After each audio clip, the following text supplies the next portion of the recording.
Hi, good evening to our friends and supporters out there.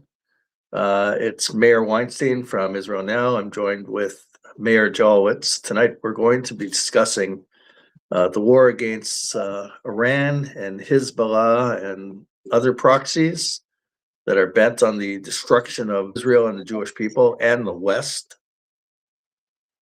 I encourage people to share this podcast. It's very important. These are historical times, or some say these are biblical times. Just the other day, Pope Leo has come out against the war against the Iranian Islamic regime and against President Donald Trump, and obviously against Israel, and calling for a ceasefire. Now, Iran wants to build a nuclear bomb, and they made it very clear they want to annihilate Israel completely. Hezbollah, their proxy in Lebanon, has fired over 60,000 missiles since the latest conflict with Israel into Israel. The Jews, the Israelis who live in northern Israel, had to move. They're not living there now. Their businesses are closed. They can't live in a situation in the Galilee in northern Israel where you have over 60,000 missiles fired at you.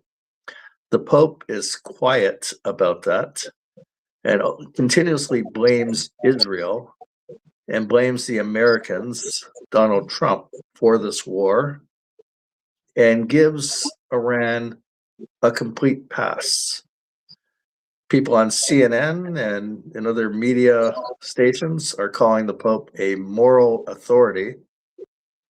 As a Jew, my father went through the Holocaust, survived, but we lost family, lots of family. I have no grandparents because of the Holocaust. And we know the involvement, either the silence or the complicity of the Vatican during the Holocaust. Mayor, you see what's going on. We have governments. In fact, the foreign minister of Canada condemned Israel for what's going on in Lebanon right now. Never made any mention of the 60,000 plus missiles fired at Israel or any of the deaths and casualties in Israel. It's as if we don't have a right to exist with these kinds of statements that come out of the foreign minister of Canada, or when the Pope is completely silent about these attacks on Israel, unprovoked attacks on Israel. Mayor, walk us through this. Yeah, I'm going to do a brief tutorial of sorts. I realize that we have little time, so I'm going to do a quick tutorial on the whole papal attitude towards, as you call it, these moral issues, which they define. And I'm going to end with, I'm going to end with Pope Leo XIV. Pope Leo XIV, who apparently is somewhat of an expert on the Chicago White Sox, the baseball team, seems to know more about them than he knows about Islam, or that he pretends to know about Islam. And I want to just take you back and do a very brief but nonetheless necessary step about the lessons of history. I often in my lectures and my writings talk about the fact that the lessons of history are lessons not having been learned. So I'm going to ask the question rhetorically: why is it that we are surprised at the types of comments that come from the Pope, in this particular case, Pope Leo XIV, who said that God doesn't take sides in any war? And I'm just curious if the Pope would think that that was the case of the war against Nazism during the Holocaust. And I would be afraid to hear the answer, because we know what Pope Pius XII did during the Holocaust, and that is he collaborated with the Nazis. But let me suggest this: we have every right to be angry, but not to be surprised at what the Pope did. And I'd like to give an example. Let me go back, first of all, to the year 1215. Year 1215 was the year of the Magna Carta, the foundational document which gave common man liberty, the rights to liberty and the dignity of life. That was the same year that Pope Innocent III, what a name, Pope Innocent III, commanded all Jews to wear the yellow star that Hitler reissued 700 years later. So if one wants to learn some lessons of history, let's look at the papal thing. But I want to bring it up to a more current situation and allow me just a 3-minute little piece on a recent pope, okay? Let me give you a little background, and I'm going to take you through it as quickly as I can, but it puts things in perspective. Categorize this, if you wish, as the Vatican and Islam. On September 12th, 2006, Pope Benedict XVI, who was the Pope who preceded Pope Francis, who preceded Leo XIV. On September 12, 2006, while lecturing on, and I'm looking, on faith, reason, and the university, at the University of Regensburg in Bavaria in Germany, Pope Benedict XVI stated the following, and I'm going to quote, "Show me just what Mohammed brought that was new, and there you'll find things only evil and inhuman, such as his command to spread the sword and the faith that he preached." End quote. Now, there were public protests because of this condemnation. Imagine Pope Benedict XVI dared to say that Islam was a violent religion. And this is sort of ironic what I'm about to suggest. Because he suggested that Islam was a violent religion, the Muslims immediately said that they would kill him. How ironic, if he didn't retract. Okay, in the West Bank, in Judea and Samaria, 2 churches, Catholic churches, were firebombed the next day. There were death threats against the Pope that came from everywhere that one would find Muslims. On September 16th, which is 4 days later, Pope Benedict expressed his concern and began his apology tour because he offended the Islamists who wanted him dead. Here's what he said 4 days later.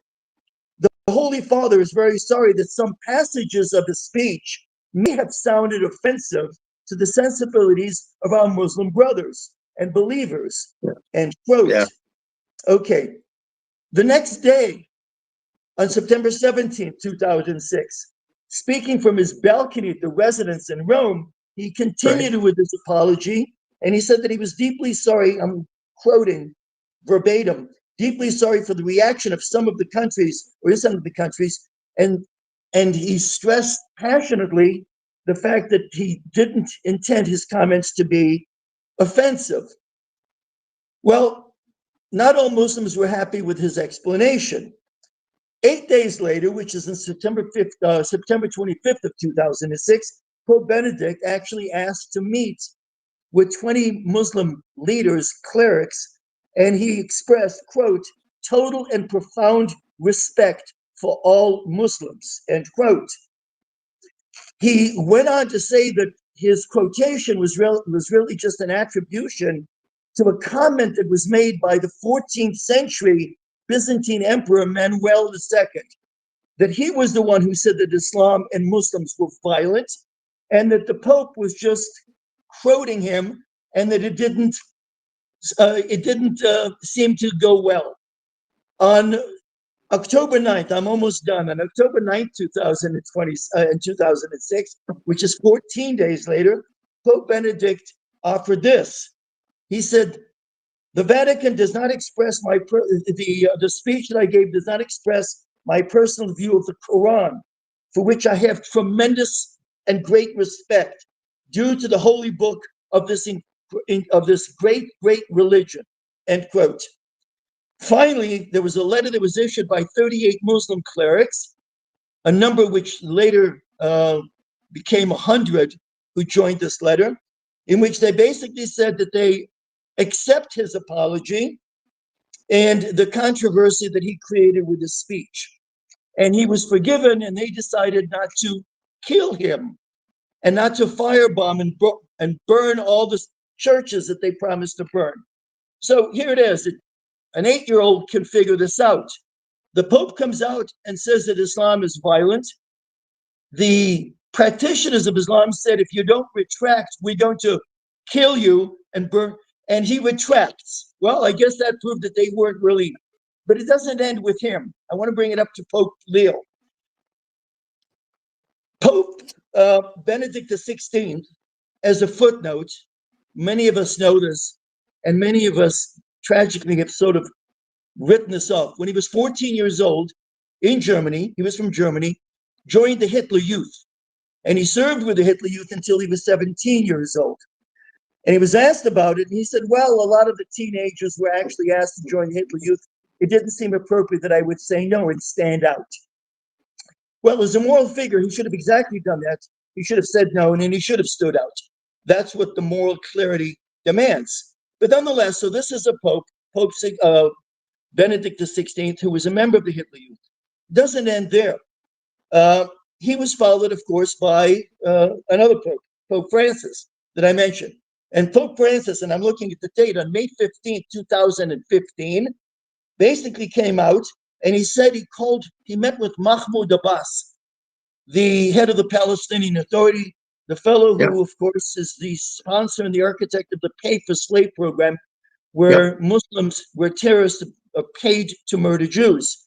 And he referred to, Pope Francis referred to Abbas as an angel of peace. And one final thing, and that's now Leo. So we have an angel of peace from the last Pope, and we now have this Pope talking about the terrible war that's being launched against a nation, a regime, which has killed, and we don't know the real numbers yet. And history will one day allow us to find out, between 42,000 who we believe were killed in a 48-hour period, and possibly 85 or 86,000 who were killed. Citizens, Iranian citizens, Muslims, many of them, killed by the regime. And this is the regime that, as you mentioned, Pope Leo XIV doesn't think that we should attack. He doesn't think. Right. Allow me one last thing before I turn back to you, and that is a quotation. This was quite controversial. There was a social media piece that appeared, and it generated a storm of controversy because it was quite direct in attacking Pope Leo XIV, basically telling him to shut up, to shut up. This is a comment that was made by a major rabbi in Israel, Shmuel Eliyahu. Shmuel Eliyahu was described as an unprecedented attack by a Jewish religious leader against the Pope. For those people who don't know internal Israeli politics, Shmuel Eliyahu is the son of Mordechai Eliyahu, Rav Mordechai Eliyahu, who was a number of years ago the chief Sephardic rabbi of Israel. Here's what was published on April 14th by Rabbi Eliyahu, and I'm going to read in order to get it accurate. This was his response to Leo XIV. He said, and he's referencing, of course, the types of things that I mentioned, the history, and I mentioned just ever so briefly the Holocaust and Pope Pius XII. Here's what Shmuel Eliyahu, Rabbi Shmuel Eliyahu said: a bloody tradition. You remain silent when Jews are murdered and wake up when they win. You remain silent when Pope Pius XII was silent during the Holocaust. A moral disgrace to the human family. Shame on them. Shame on you. Shame on you for sitting in a chair that was occupied by such immoral people. Don't preach morality to us. Try to atone for what your predecessors did. We don't need permission from the Vatican to defeat our enemies. God's counsel will prevail, and you, Mr. Pope, I gotta love it, and you, Mr. Pope, lower your head and bow before the divine truth that is revealed in Jerusalem. What a magnificent, magnificent, and necessary response to Leo, who says that God doesn't have any favorites in wars. I guess the whole concept of evil, of good and evil, doesn't exist in the Vatican, that God views us all equally. No, Mr. Pope, he doesn't. No, absolutely. You know, the state of Israel is almost 80 years old right now. It's doing quite well. It's not only is it vibrant, but it's sort of like a model society for the West. That there's, as Michael Oren explained on a podcast the other day, that there is approximately 400,000 reservists right now. And in the United States, there's approximately 1 million reservists. Now, if you look like percentage-wise, who is standing up for values in your society, in your country, it shifts to Israel, and people should take a lesson of what we stand for, what the values are. But more importantly, the way I see it also is the outrage, theological outrage, that for 2,000 years we were called Christ killers, the devil. We killed God, the enemies of God. And the Jews returned to Israel exactly like the Bible said. We've returned and we've flourished. And religious leaders such as the Pope and Islamic leaders, they can't recognize that. They can't reconcile that. But yes, it's absolutely true. And they should acknowledge, and if they did acknowledge, then this hostility to Israel and this garbage that they say, and turning a blind eye to 60,000 rockets right now from Lebanon fired at Israel, emptying out northern Israel of its civilians because of that. And no one says anything about it. And these moral authorities don't say anything, and they smile and they grin, and they're standing up for so-called Christian values. Let me say something so people don't exactly, if there's Catholics watching this, take offense to what I'm saying, because I'm not trying to go after Catholics at all. A number of years ago, with the Jewish Defense League, I went on a campaign, joined a campaign to go after Nazi war criminals living in Canada and the United States. And I brought in a number of experts to speak on the topic. And one of the experts was John Loftus, who worked for the Office of Special Investigations for the U.S. Justice Department to hunt Nazi war criminals and document them for prosecution in the United States to be used for denaturalization proceedings and deportation proceedings. He's an Irish Catholic, and he wrote a proud Irish Catholic, and he wrote a book called Rat Lines. And that book, Rat Lines, detailed escape routes by the Vatican for Nazi war criminals to escape prosecution after the Holocaust. That's right. So there are good Catholics that I worked with, others have worked with, that had no problem pointing out complicity from the Vatican, from the highest level, in order to correct the situation with the Vatican, with leaders in the Catholic Church. And we're pointing out what this Pope stands for. When he turns a blind eye to these obsessed Jew haters from Iran and from Hezbollah to fire rockets into Israel to murder Jews, he's not a moral authority as far as I'm concerned. And attacking Trump for saying, yeah, we got to go to war against Iran because they're steps away from a nuclear bomb, and God forbid what they would do with a nuclear bomb. Mayor, fill in the blanks. Yeah, last comment. I realize we're getting to the end of this thing. Yeah. I began by saying that, as I've often said, about the lessons of history. And I'm paraphrasing because there are quite a number of people who've actually said it quite eloquently, that the only lessons of history are that there are no lessons to be learned from history. That's quite obvious.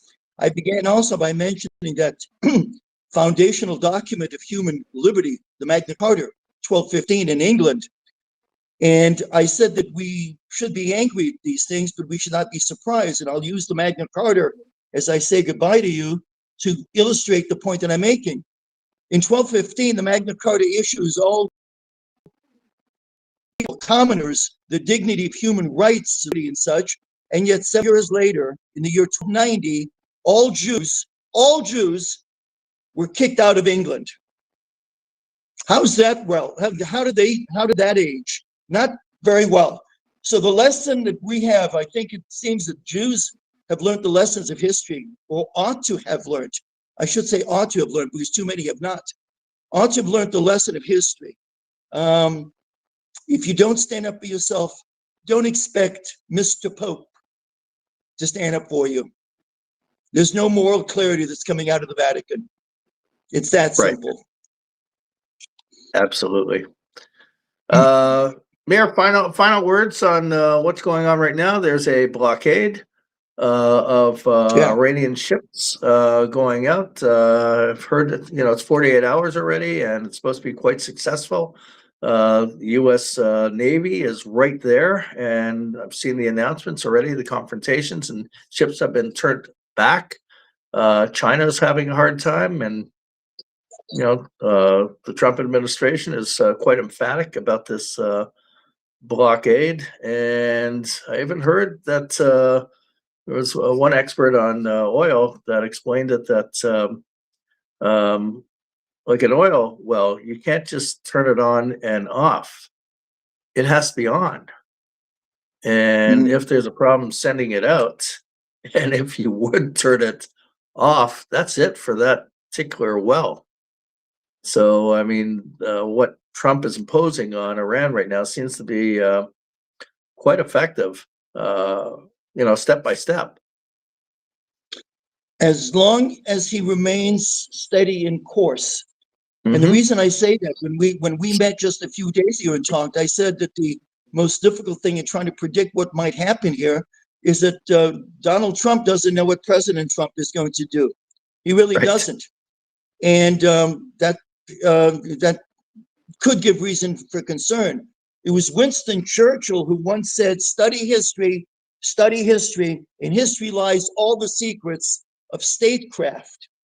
It, I think, becomes absolutely imperative that Donald Trump understand, or that someone whisper in his ear, that this Islamic foe is not a foe that responds kindness with kindness. And the suggestion even today that there might be an extension of this ceasefire for possibly 2 more weeks only plays into the hand of the other side. They are evil. And one can't, when I had a podcast with you a couple of sessions ago, I mentioned that the 15-point peace plan that Trump offered basically gave them an out. And I was really surprised that the Iranians simply didn't say, never mind that they would lie, they would simply say, fine, okay, yes, and okay. And the United States would stop aiming its guns at Iran. Well, I seem to believe now that that's what they're beginning to do. They were admonished by their own leadership, who basically said, what is wrong to the Pakistanis? What is wrong with you guys? Let's just find an arrangement in order to quiet the American resolve to attack Iran. And with the ending of the American resolve to attack Iran, it means curtailing Israel's response to Iran. What I fear more than anything else in the world is that the Iranians are going to once again play the Western mind and say, you're right, let's look for a peaceful solution. And they have any intention but that. They realize that the clock is ticking. Trump is not going to be president forever. They will continue their journey, which leads them, they believe, to the destruction of all things Western in general, but all things Israeli in particular. I'm concerned. Right. Well, we're watching by the hour as everything unfolds. But like I said from the start, these are historic times and biblical times, and Israel's getting stronger all the time. And their GDP was just announced earlier today, surpassed 700 billion. And they believe in just a few years that it's going to reach $1 trillion. So, and the shekel is red hot. So when tourism returns to Israel, you can imagine. Yeah. Okay. Notwithstanding the fact that Tucker Carlson this past week, and not the first time that he said that Israel couldn't survive one day as a state without the support of the United States. He loves to make that point. He basically said, we'll remind Tucker Carlson Israel gets no economic aid from the United States. They do receive $3.8 billion worth of military aid, monies which are spent in the United States. They come right back, monies spent in the United States as part of this military industrial complex. Well, if Israel gets $3.8 billion from the United States, and as you said, the figure that the threshold that Israel just passed is 700 billion. I think the specific number they gave was like 719 billion. Well, Yep. Tucker, 3.8 billion out of 700 billion. Trust me, Tucker, Israel can survive without the support of the United States. The question It's is, not can the even United half a States? percent. It's not Yeah, even yeah. half a percent. And so the question is, can the United States remain that moral force in the world without continuing to align itself with Israel? Because it's Israel that has prevented Islam from taking over the Middle East the way that the Europeans have not prevented Islam from taking over their own countries. Something for a future discussion. Absolutely. Thank you, Mayor. And everyone out there who's watching, if you could please share this on your social media platforms that you use, we'd appreciate it. We'll reach a lot more people. And if you want to get involved, go on our website, israelnow.ca, send us an email, send us a contribution if you'd like to do that. We have a link here as well. Also, one more point for our YouTube channel, those who are watching this on YouTube, if you could please click the subscribe button. We need to get the better. Oops. Thank you very Oops. much. Thank you, Mayor. And we'll take this up in a few more days. I'd like to see the Vatican channel run this little episode. Maybe we can have that do that. Anyhow, thank We'll you. work on it. Thank you. Yep. Bye-bye. Thank you.